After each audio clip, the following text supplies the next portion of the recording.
Hey everybody, welcome to We Run on Reruns. I'm Amanda and I'm here with my brother Eric. What's up everybody?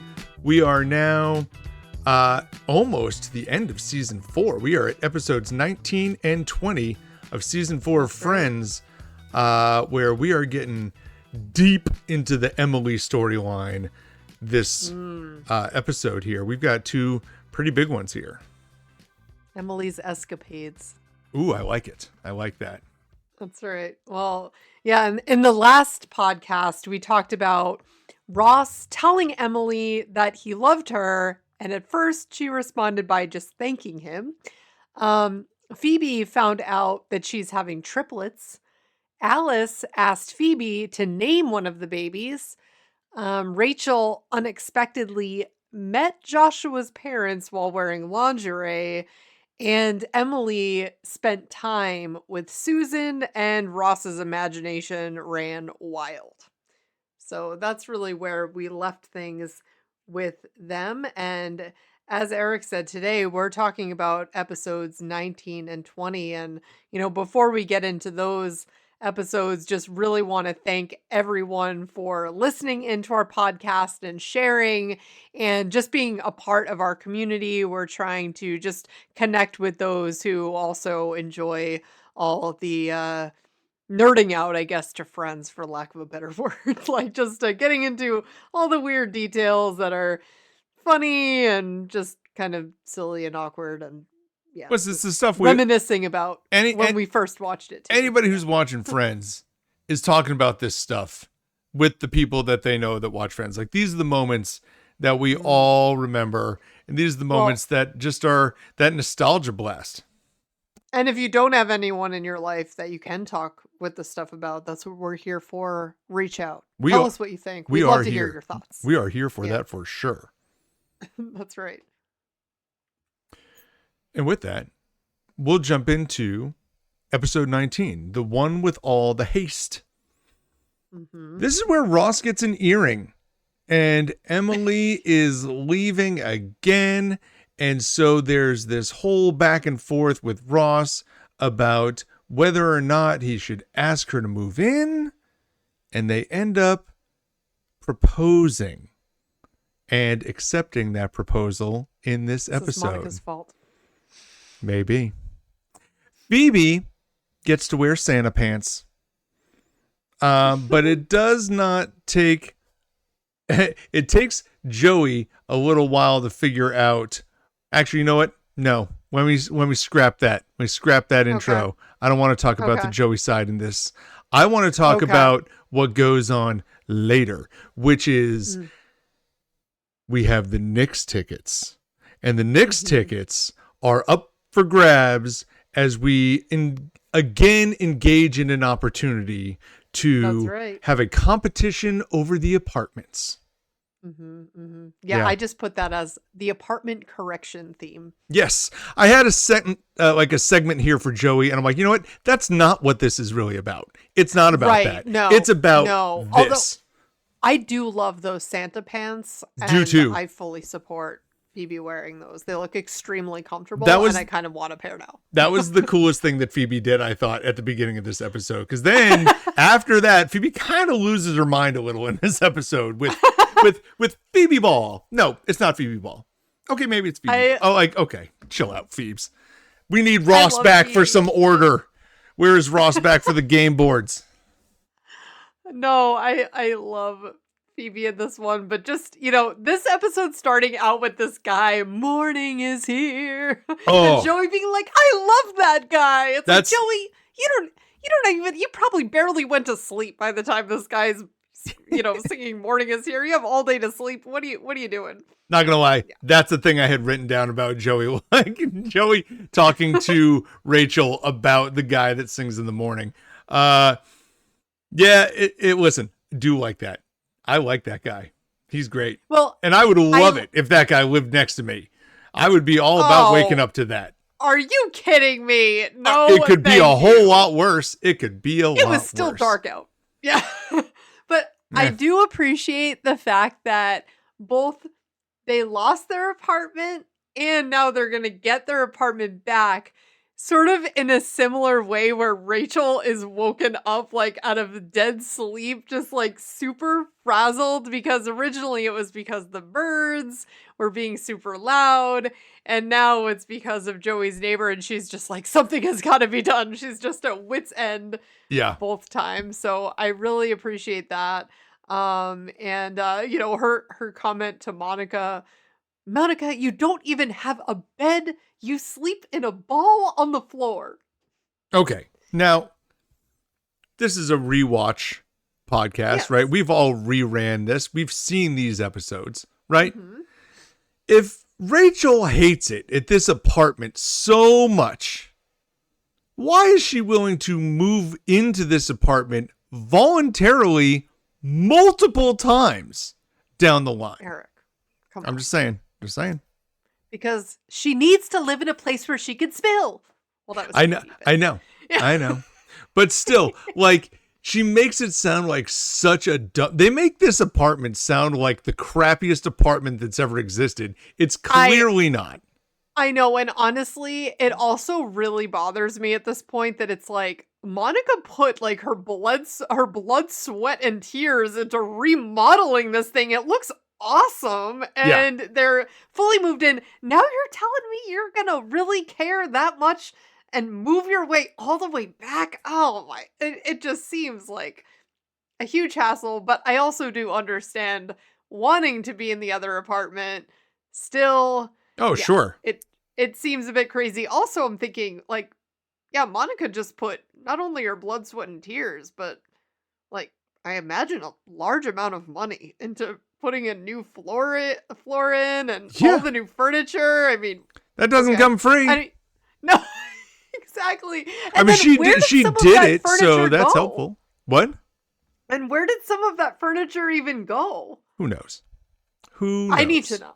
All right. Does anyone know? Anyone out there know where that furniture went? It's bothering. I assume it's probably just wedged in the trash chute for Trigger to get out later.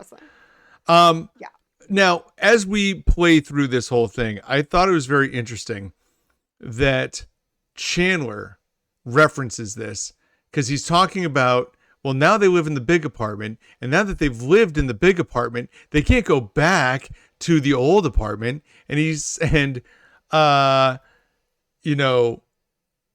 says something like, he says to Joey, "Didn't you ever read Flowers for Algernon?" And he's like, Joey, "No, I read Sports Illustrated," because they're talking about the Knicks tickets. And I'm thinking, you've been in a lot of English classes. Did you have to read Flowers for Algernon? Yes. Yep. It was never one time assigned to me in all the English classes I've been in. That was actually a Mrs. Bernier. Was it? Story. Yep. Okay, so I never remember reading it then, but I have taught it to 8th graders since then. Good story. Totally makes sense in the context that they're using. I think we all would have been surprised if Joey had read Flowers for Algernon. But I was blown away by the fact that that's the book they're referencing. I mean, it makes sense. The story connects in the same way. But it's said in such a way that, well, how have you not read this book? Like, come on, Chandler. What are we talking about here? Yeah. I was going to... Go We're going to keep going. There's so much to talk about. Okay, you go. Well, no, I was just going to say that reminds me, another piece that just feels out of character, I guess, sort of on that same theme, is when Chandler seems to not care at all now about the basketball tickets, even though other scenes, like, I know you always bring up the sports theme, and it's okay. This does feel a little bit more on brand for him, though. I guess it's just inconsistent in the storyline, but at this point, he's just like, really doesn't care at all about, like, he just wants to be in the apartment. He doesn't care at all about the tickets. No, he doesn't. And this is more on brand for him, where he's like excited about the possibility of getting Knicks tickets. Yeah. But when he has to sacrifice the apartment, he's like, whoa. Screw the Knicks. It's screw the Knicks. Whoa. Like, because Joey is the sports fan. This Joey means a loves lot to him. Yes. Because every year, his dad's company would give away season tickets to the best salesperson at the company. My dad wasn't part of the sales division, but I always remembered that. So he never was able to get those season tickets. But I think this just goes to show they're like Ross and Chandler are at best moderate sports fans. Joey is the sports guy. Joey's the sports fan here. He wants the Knicks tickets desperately. Well, and as far as athleticism goes, I actually feel like Monica, listen, we have the tennis coming up.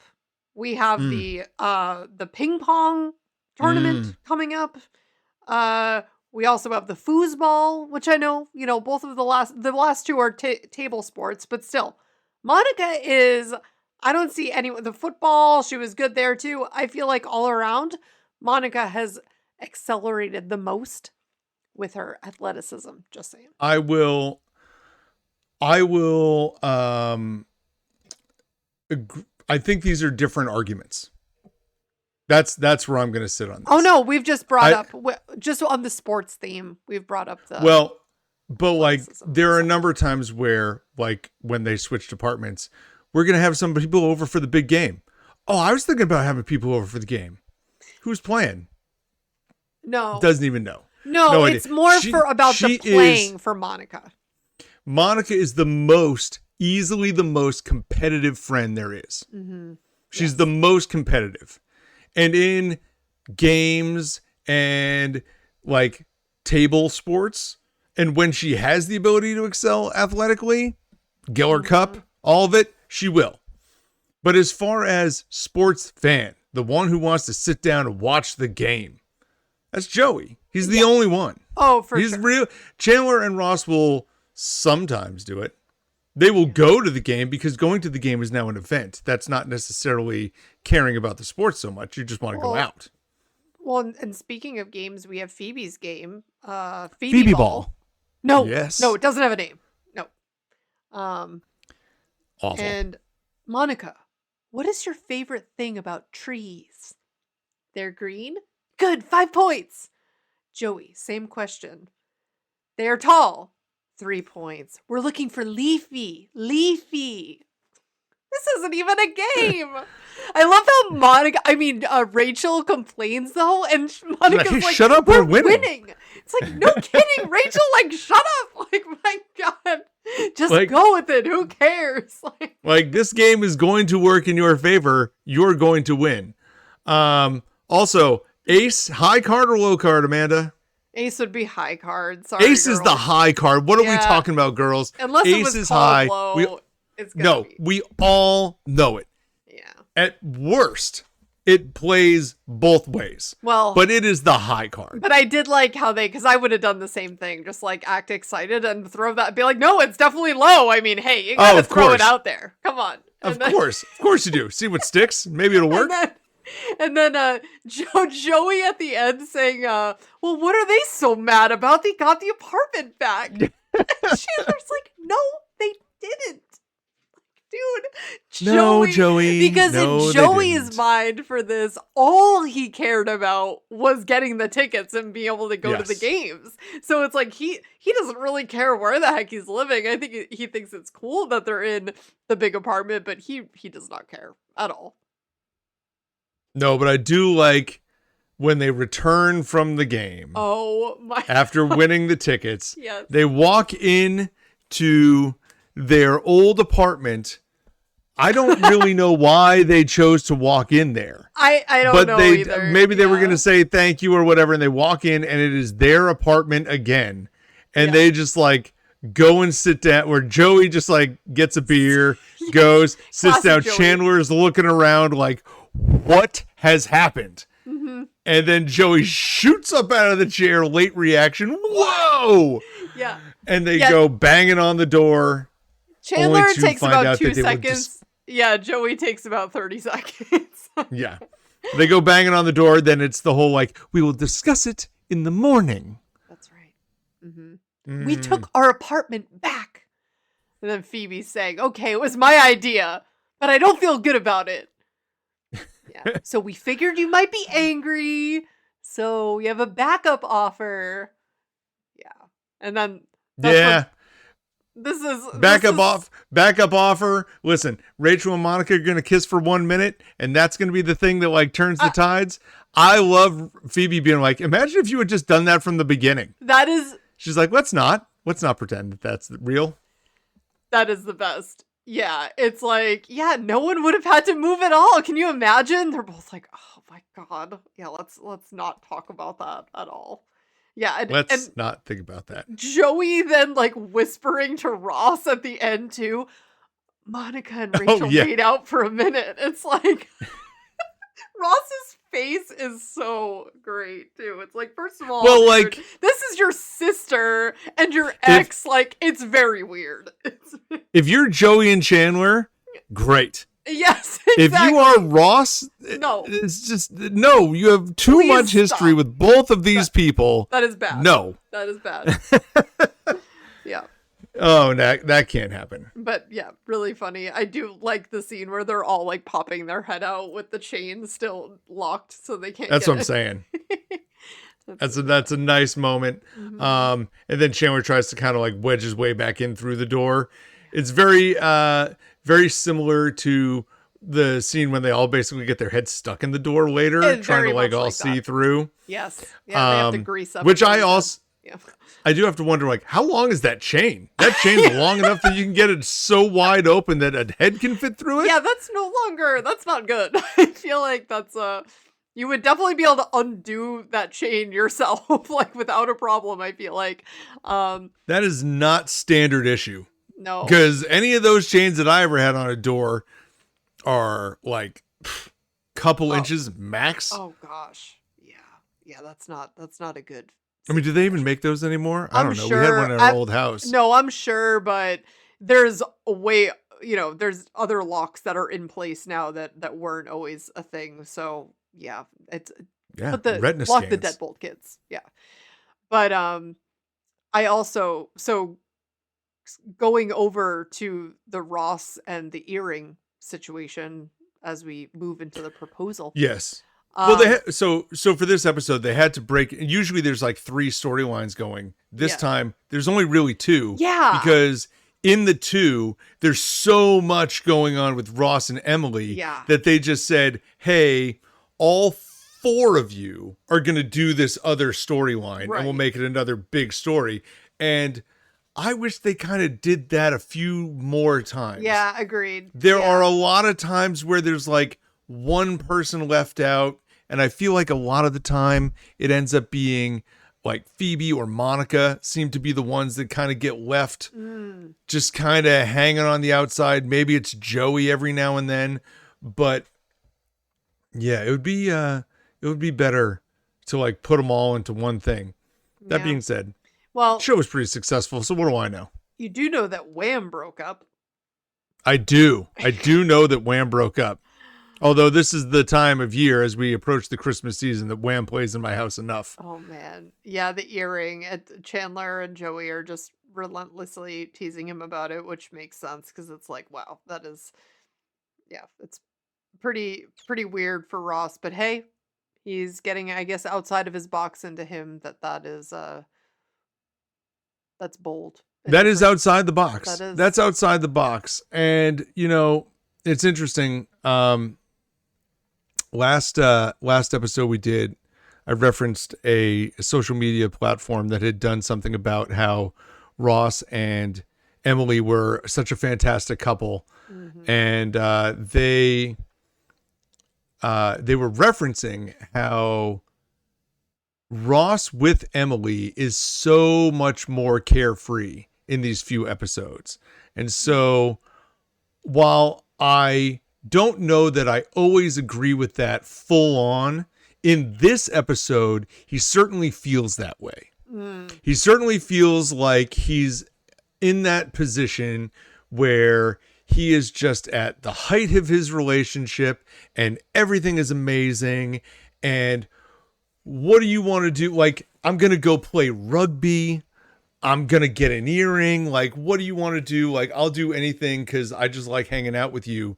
So, well, I think, what do you want to do? I think also the distance makes it just exciting. So every time they're hanging out, it's like they only know they're going to be able to spend a couple days together. So it's like this constant, like, they're always doing stuff and they're always like just in the experience, like fully immersed for that reason. And I think so. And so with that though, Russ is also super frustrated about the distance between him and Emily, and he's telling the guys, you know, he wants to ask her to live with him. And Joey is like, you're gonna scare her if you try to move too fast, which Ross clearly disregards Joey's viewpoint entirely, because he does. Basically the next we see Ross, he's telling Emily, hey, just, you know what?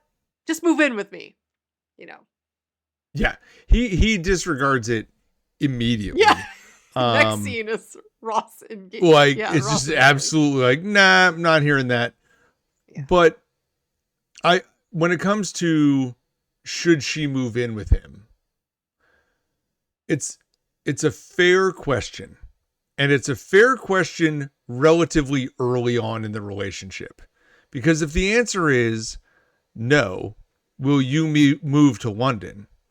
And he has a kid who lives here, and his co-parents are here, then the answer is you can't move to London. And that's what he So says. If she's not willing to move, it's over. Then I actually think it's a fair question to ask relatively early, because if the answer is no, then you know this is not a thing. This is not a real relationship. Yeah.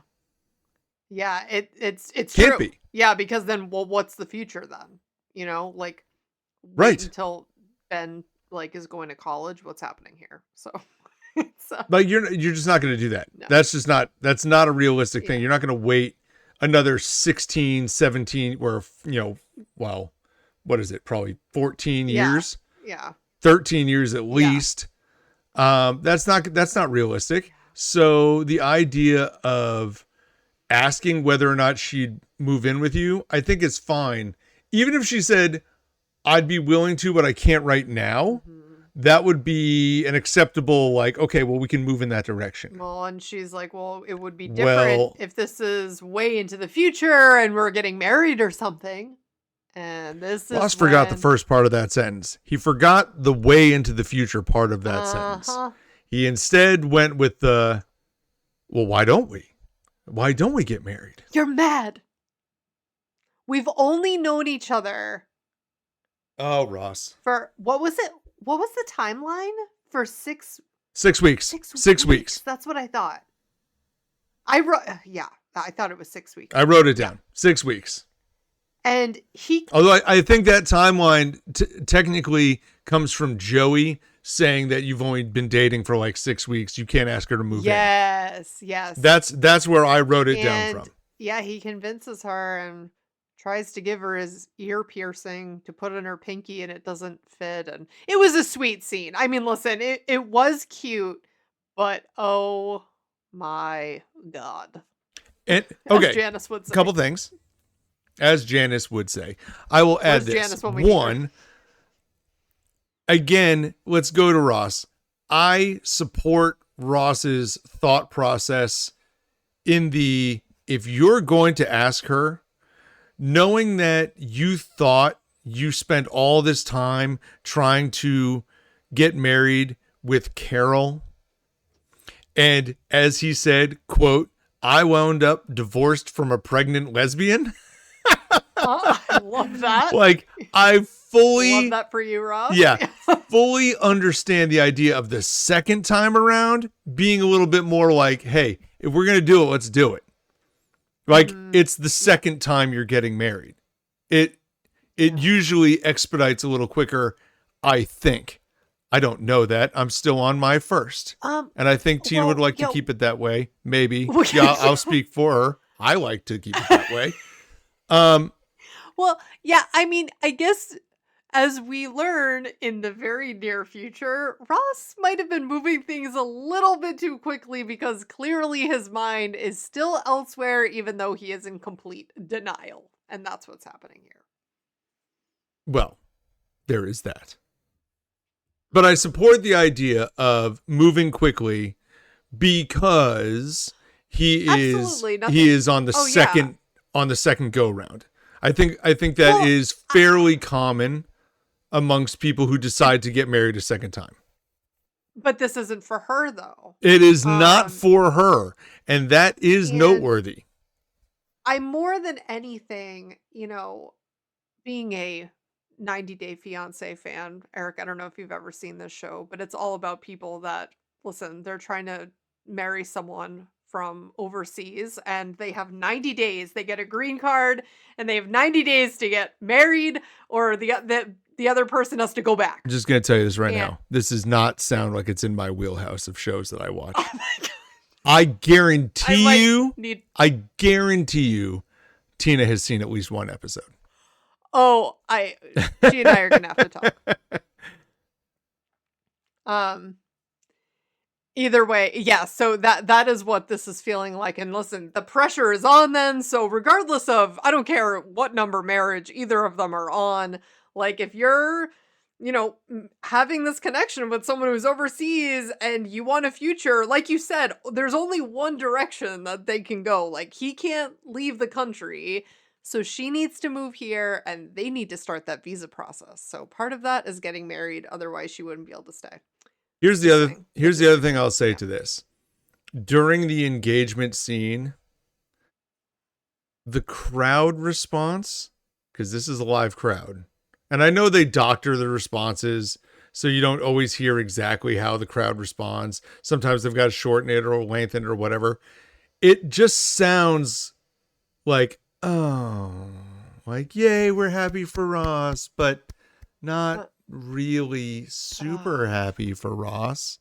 Like the applause, you know what I'm saying? It's just like muted, and I'm sure that part of the editing was to make it seem so, because everything after that is like, oh, we're real happy for you, but sort of concerned at the same time. Yeah, right. And so like when he goes and brings Emily, and they have to go get the boys from the boys' new apartment, and they bring them back over, and they tell Chandler, Joey, Monica, and Phoebe, Rachel is not pictured.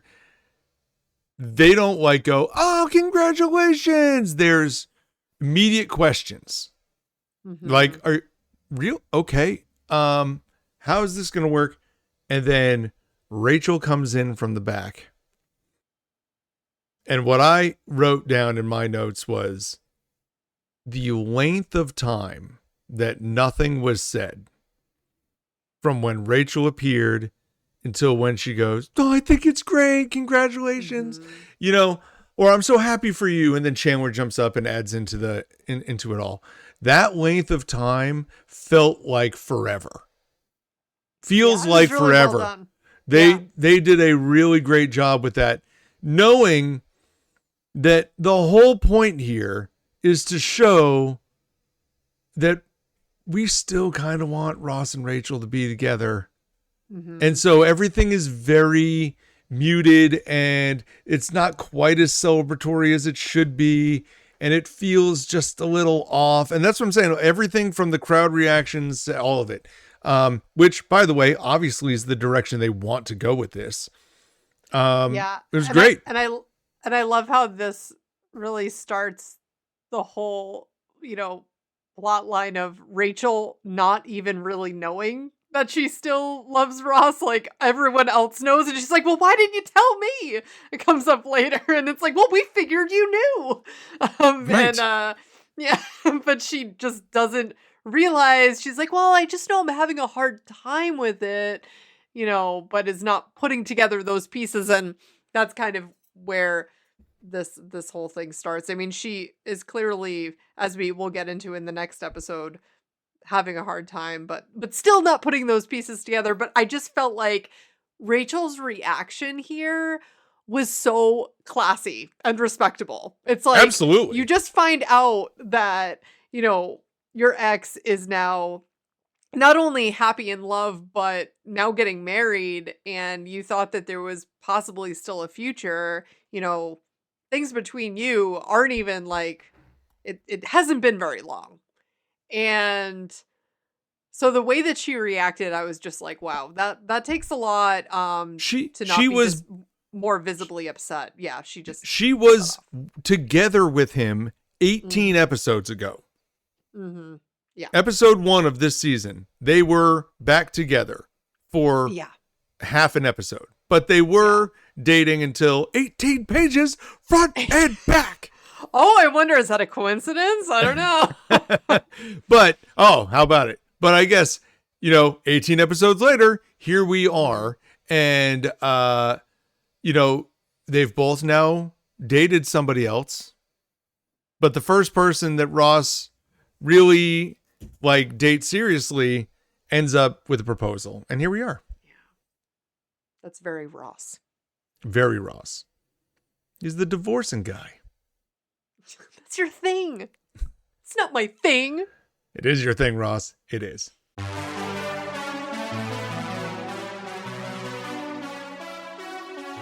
And now we'll jump into season 4, episode 20. This is the one with all the wedding dresses.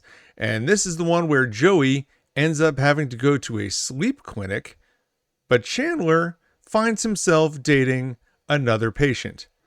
Ross needs Monica to get him a wedding dress because he's not allowed to see Emily's dress. And that leads to a whole bunch of shenanigans with Monica, Phoebe, and eventually Rachel. And Rachel is trying to convince Joshua to get a little bit crazy. Things not to mention out of hand. Not to mention, we have whoopah. Oh my God. You can't do anything right. That line from Joey feels so out of place too. Him just flipping out saying you can't do anything right. I'm like, that seems like something that Chandler would be saying to Joey. You can't do but you anything. know what? You know what, Joey? I feel like all of us spoke through you when Chandler did whoop-ah. We were all like, no. And he doubles down, triples down. Yeah, no. Whoop-ah. No. I mean, I'll say it all the time now just to be quoting Friends, but that's not right. That's not it. That ain't it. Don't do that. Oh my gosh. Yeah. I'm just going to say this. I don't have a whole lot to say about Joey going to the sleep clinic. But I'll toss this out there. Yeah. The girl that screams in her sleep, terrifying. Holy smokes! No way. Even I like that Joey wakes up. He's like, "Dude, what are we doing here? This has got to stop."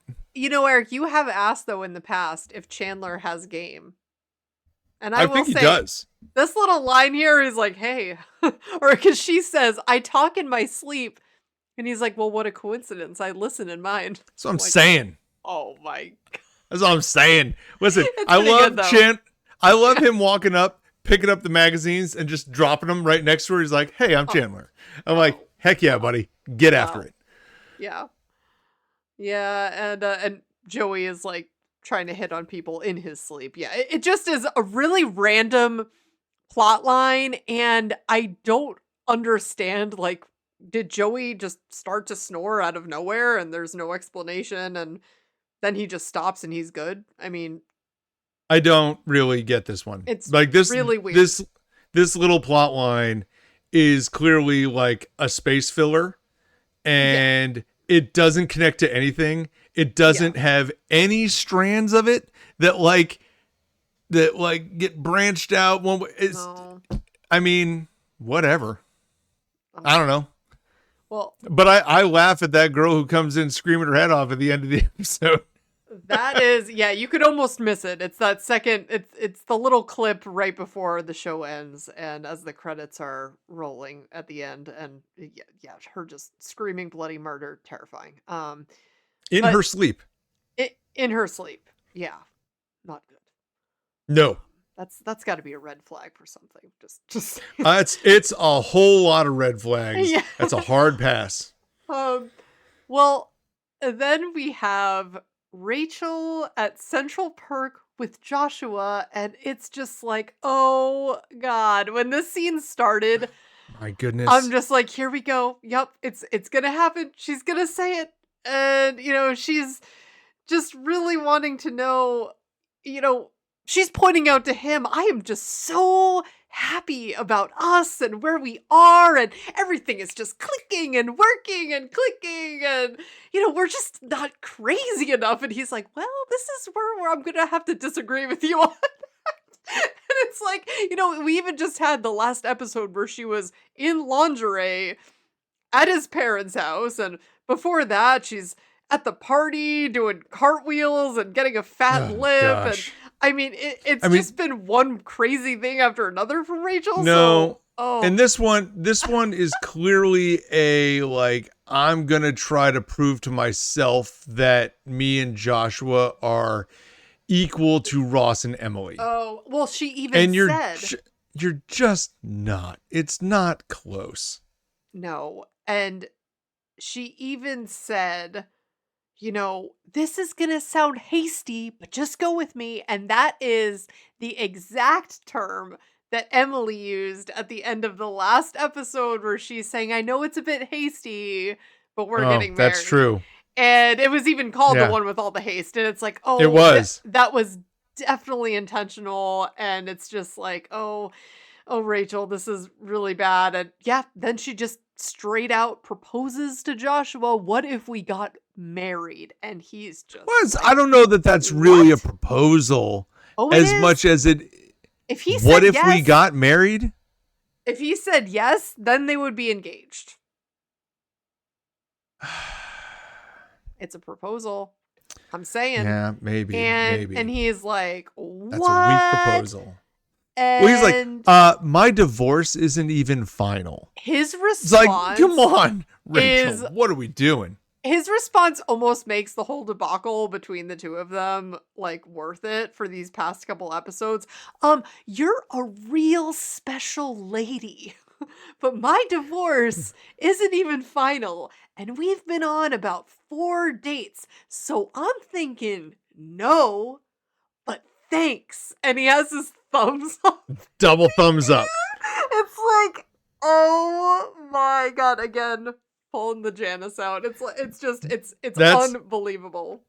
Yeah. That's the best thing that Joshua does in any of his episodes. Shortly followed by his fear of farm birds. Yeah. But those are the only 2 things that Joshua brings to the table. And they're fairly forgettable in the like pantheon of Friends lore. Yeah. But that's it. Because then I think we're pretty much, well, we're not done yet, but we're pretty much done with Joshua here. Well, that's right. Because Rachel was leaving voicemails. Yeah, now, Rachel's insane. But now we have Monica going to get the wedding dress. Yes. And she goes to pick it up, and of course the dress seller person, the owner of the establishment, yeah, yes, says, well, would you like to try it on, Miss Waltham? And she's like, okay. Oh, wow, Monica. And she tries on the wedding dress and basically stays in it until the shop closes. And to this I say, listen, I am not an expert in wedding dresses. I had no say in my wife's, nor would she care for my say, I don't think. But boy, that veil is something. It is not good. It's not good. And I don't believe Emily wears it at all.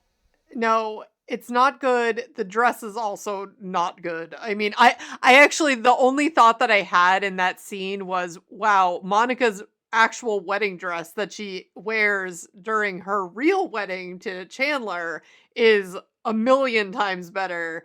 I mean, I know that the fashion trends have, shifted a little bit from this point to then, but but still, like, yeah, it just looks so much more flattering and so much better on her. But no, does Emily not wear this dress just without the veil? So wait, there was something, or with a different veil? Was there something that happened to the dress? And then she had to wear maybe a different dress? I didn't think so. No. Man, listen, I'm gonna have to do a little. We'll get there on that. Yeah, but we'll get there. I thought she wore the dress because the dress part on its own is fine. It's the veil that makes me go, wow, this is the dress that we had to like special order and search the world for. I just can't believe that. Emily does not wear the dress that Monica tried on. Monica tried on Emily's wedding dress at the bridal salon because she was mistaken for Emily, and Emily's parents. Yes. Emily's parents later sent Monica to pick up the dress. Emily Google, this is. I mean But Emily ultimately wore a different dress for her actual wedding to Ross. But what is it saying? Emily's parents later sent Monica to pick up the dress. I think this is confusing. That might have been something that happened. That might have been something that happened when they get to London. Possible. But that being said, they picked up this dress. It's definitely not the same full. Like, she does not wear the headpiece. No, she doesn't. But I thought maybe the dress part was the same. Like the rest of it. Maybe not. Well, you know what it is? You know what it is? I was just looking at pictures. Emily has on this shawl kind of over her shoulders with long sleeves. But the dress and she has something in her hair, but it's a lot more modest. It's further back in her hair. It's not these dangly weird pieces with like a weird ruffle over around, like a crown doily. I don't know what this thing is that Monica had on, but it was not good for any style, any year on anyone. So it's time to stop. I'm thinking to myself, like, how is this the dress that like they just can't find anywhere unless it's because it's crazy? And neither Eric or I wouldn't say either of us really care too much about wedding dress, the wedding dress market or styles in general, but yeah, it's bad. Now. No, listen, I'm not going to bring this stuff up. Like, I know hairstyles are a big deal in Friends. I'm only bringing it up if it's a nightmare. Like Joey at the beginning of season 2. Yeah. What are we talking about, bro? Yeah. That is awful. Or there's Fix that. There's a couple with Ross too, where it's like, whoa, that is getting out of hand. Where his hair gets too long. Although, really for what it's worth, Rachel's like longer hair now. I'm a big fan of this. Bigger fan of this look than like the short, curled in like the Rachel look. No, it did not stand the test her best of time. Look. It's really not her best look. If anything, I actually like when the show first starts and Rachel's hair is just more natural, I would say, and not quite as like flat ironed out. I think that gets a bit crazy, but like, yeah, I appreciate the longer straight look over like the shaggy look on Rachel. I also like when Monica grows her hair out long too. Like the short hair on Monica, it depends on the day. Yeah. Sometimes it's better, sometimes it's not. I don't know why we're doing this whole like hair analysis, but it's that's just, the thing. It's on. And I will just close this out though by saying with hair, Phoebe's, I loved when they kept her super curly in the early seasons, but it was so much work, I guess, to just maintain that they just ended up like straightening it I feel like her hair is always fine. But okay, so on this wedding dress theme though, when Ross is then going over to, because I kind of lumped this all together, Ross going over to Rachel and Monica's apartment and seeing Rachel there and asking her how she's doing. And he's saying, if I were you, I'd feel kind of, and he's saying, just hang in there. I know someday it will happen for you. And it's like, then she's pointing out how well things are going with Joshua. And it's a tie. And, and Ross is like, well, what would make me happy if we could all, just go out together as a big group. And Rachel's just like, oh, yeah, that would be so great. I love her when he leaves too. And he's I'm like, just what singing. was that? Oh, yeah, just singing. Like, yeah, what song is singing, Rachel? Ross asking, though, saying just hang in there and how you doing? Listen, he was totally fine through that whole thing until he told her to hang in there. Like, it was all good. You don't ask. Just leave it alone. Then stop. Then stop. Like, how are you going to respond? Are you prepared for any answer to that? I don't know, but all I'm saying is, if it was me, I probably would just, like, at some point run it through. Yeah. Like, you got to ask. Like, you are such good friends that you hang out with each other on a daily basis. Yeah. You have to say something to her. You know, you're right. It's the just hang. If you just left that out, it would have been fine. Yeah, but you went the extra mile and was like, "Oh, don't worry, this will happen for you." No. She doesn't need your encouragement at this point in time. Like, just leave it alone. Just be like, just checking in. Yeah. Are you okay? She's gonna say yes. You're gonna say, "Okay, cool. See you later."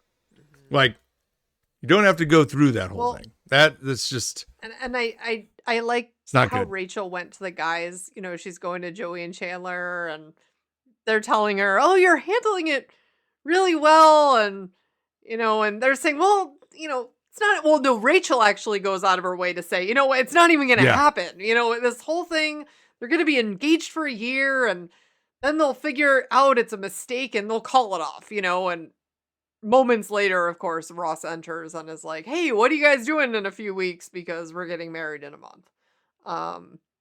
So it's, you know, meanwhile, we also have that then I feel like becomes like the first, if not already, if you don't have any yet, that feels like the first real, like, red flag. Right. Like, what's the rush here? Where it's like, okay, why are we now, like, it's already quick to make the decision. Yeah. Now we gotta, like, rush this. Emily didn't even know she was getting married. Yeah. She didn't really need to be at this place. Right. Like, she didn't have that on the horizon. So, like, had he not proposed, like, if he proposed 2 weeks from now, are they going to get married in 2 weeks just because this building is No, they're not. Yeah. Like, this is unnecessary. And as such, it becomes like the first red flag in the Ross and Emily saga, if you will. But Ross is happy to oblige, so here we go. Yeah, and meanwhile, we have Phoebe showing up to Monica's apartment, also in a wedding dress. And yes. But she had to get it at a store called It's Not Too Late.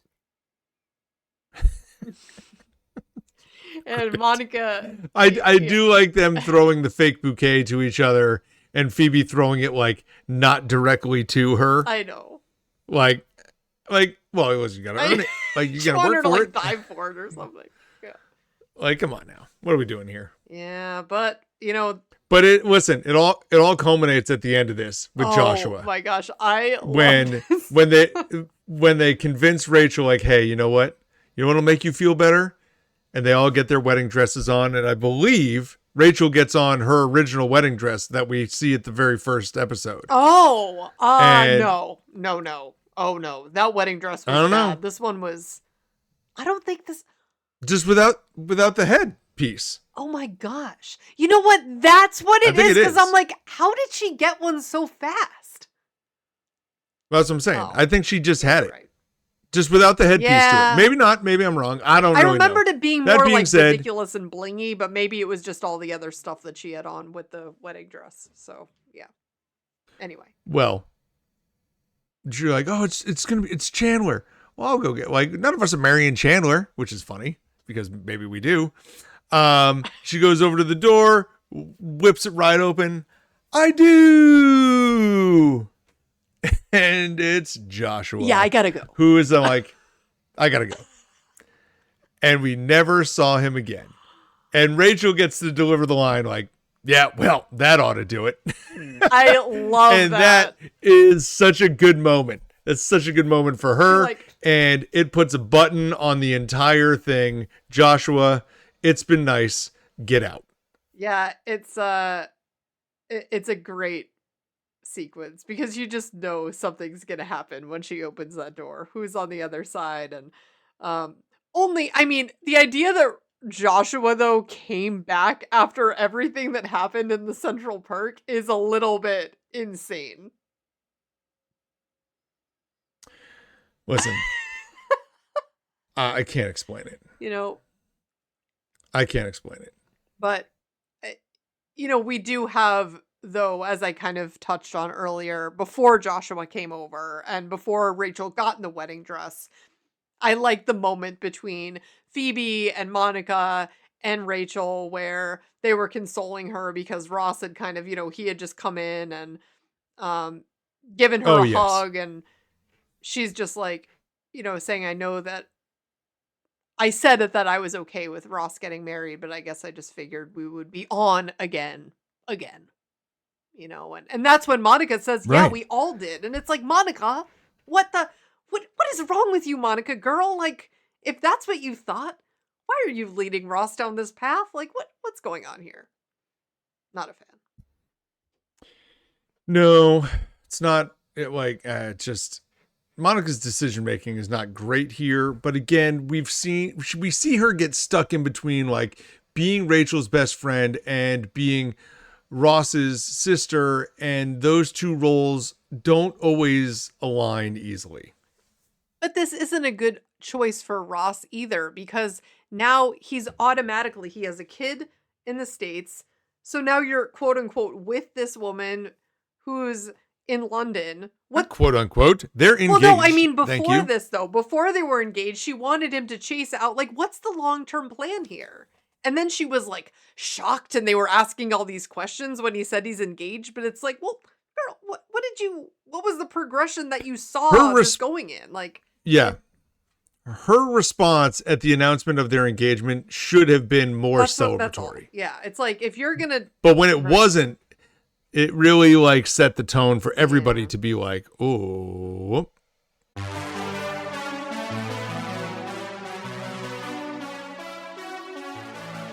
Well, now we're going to jump into our IMDb rankings and ratings section of this episode, where we put our ratings up against your ratings as voted on the IMDb website. We will also mention our favorite and least favorite characters of this one. I will jump into this first here. I feel like I have a number of people that could be my favorite character. But I think when it's all said and done, I'm actually going to go with Rachel. And I'll say this. You say that with pride. I say that with a little bit of questioning. But I will say it, and I do mean it.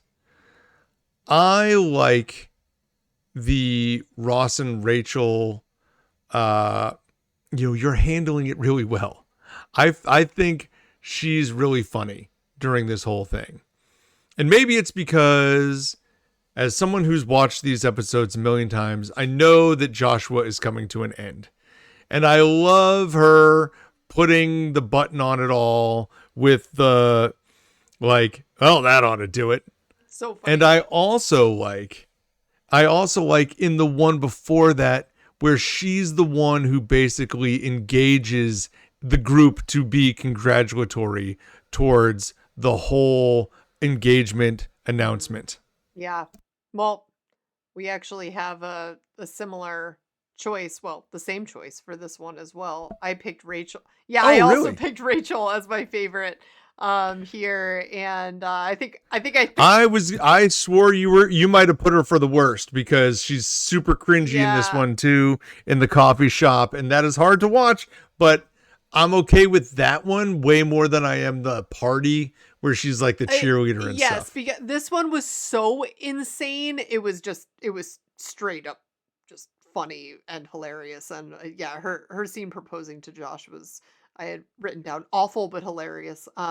Also, yes. Where at the end when Josh sees her in the dress and just leaves is great. Um, and it's like, as I said earlier too, the grace that she showed as she's finding out that Ross is now engaged was really nice to see from her. And um yeah, she was just holding it together really well despite how she was acting with Josh. I think that she held it up really well for Ross considering how he was for her, and that's why Ross was actually my least favorite in these two. I just felt like, dude, you are moving Ooh. way too fast and it's annoying, and your comment to Rachel at the end there is the worst, and just, hang in there. Like, it'll happen for you Oh, yeah. someday too. As if he's been in this like epic love story that's been going on for years and like, oh, you'll get there. It's like, dude, who the hell do you think you are saying that to someone who you were saying was the love of your life and was your lobster only a little while ago and now is trying to convince her that she'll get there? It's infuriating. Ross, this is not you. You you make a really good argument. I don't like what Ross is doing. You're not wrong about that. I don't hate him getting engaged. I think some of that makes sense. It makes way less sense for Emily than it does for him. But I have Joey as my least favorite in these two. I really, it came down to this, like the sleep clinic storyline. Yeah. Like, what are we doing? What are we doing with this? This is a waste of time. And if you gave me like Chandler or Joey, because the other story is them like wanting to do the Knicks tickets and keep the apartment. And so when it comes down to this one, Joey, who's the one going to the sleep clinic, is not the focus. It's Chandler dating the other girl. And that is only like 30 seconds of the episode. Yeah. Yeah. It's a snippet of the episode. Joey gets to come in later, like talking about how his mouth guard tastes good. Like, I don't know, Joey. Yeah, that's not good. No, and like Chandler gets to deliver the whoop-ah, which is also funny in the next episode. So it's more out of like lack of good quality time in these two than it is that he did something wrong. Ross did some stuff wrong, but I do still think he also did some things right that were funny, that were worthwhile and worth having in these episodes. So I'm going to go with Joey here. As for the episodes, to me, it is clear the one with all the haste is a better episode. I agree. Yeah. It's easily the better one, and it is largely because of the Knicks tickets apartment swap storyline. It is not because of the engagement, although that isn't bad. It's the other side of that story that's better. There are no components to the wedding dresses storyline or that episode that I think are better than either of those two sections. So it's definitely the better one. Again, I don't think it's going to get into the nines. Like, we're saving nines for like elite level episodes, like super classics. I don't think this is that. I'm going to give it an 8.7. And I'm going to give the one with all the wedding dresses an 8.2. Because I'm looking back at my ratings from the last podcast, and the one with all the free porn, I gave an 8.3, and I think that one was a little better. So I'm going to go with an 8.2 here for the one with all the wedding dresses. How about you? Okay. So for me, I'm going to give the one with all the wedding dresses an 8.4. Okay. And I'm going to give the one with all the haste an 8.8. Oh, okay. I really like that one. I mean, like you said, to me, it's clearly the better of the two. I know you mentioned earlier that it's almost, the episodes are almost better when they have less subplots. Like, it's just two main storylines and that's it. It's a little bit simpler. Yeah. Because they're really only like 22-minute episodes. And so really it's almost like You feel like you get better quality. They're more together in those episodes that are like that too. I mean, I think it's great that they mix it up and they, don't always have that, because I think after a while that would probably get to be old too. But I just really appreciate the ones that are like that. And obviously having the girls get back in their own apartment and how they just decide to take it is great. Yes. Yeah. And like Joey in the sleep clinic, that segment of that episode could not have got 4 minutes of airtime.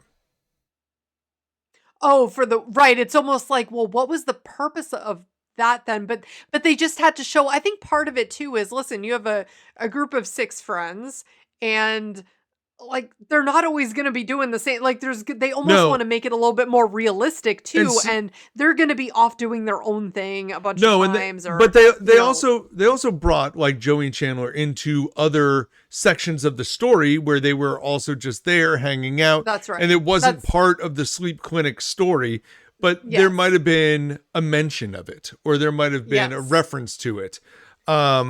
They do it in a really natural way. I feel like weave in the little subplots. Yeah. Agreed. But yeah. So anyway, let's get to the actual ratings based on you all the fans on IMDb. And it looks like the people are with us for the most part. Okay. The one with All the Haste is definitely the better of the 2 episodes. I gave it an 8.7. You gave it an 8.6. You gave it an 8.8. Yes. IMDb gives it an 8.6.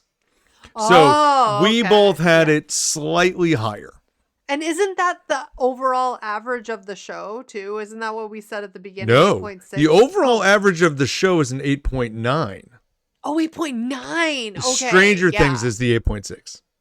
Just for the record. Oh, okay. We do this for Stranger Things as well. Yes. And so we have a podcast midweek that comes out for Stranger Things. Theirs is an 8.6. So it's a little bit lower than Friends on the whole.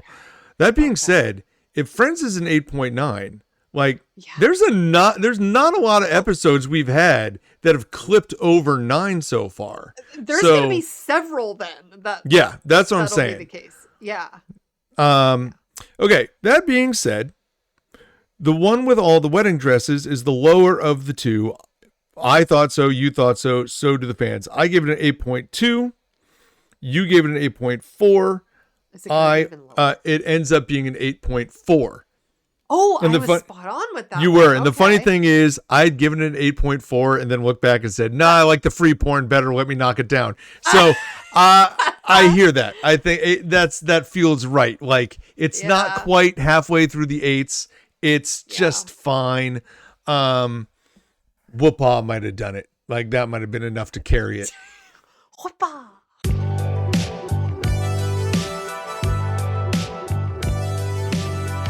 Well, thank you so much for listening to the We Run on Reruns podcast. Please follow us on Instagram, TikTok, YouTube, all the socials. We really appreciate all the support that we are seeing there from all of your reposts and shares and likes and subscriptions. So thank you so much for that. If you could check out our website at werunonreruns.com, we've got all the full episodes there. Not to mention that you can find them on Spotify and Apple Podcasts, among others. So for Amanda, this is Eric.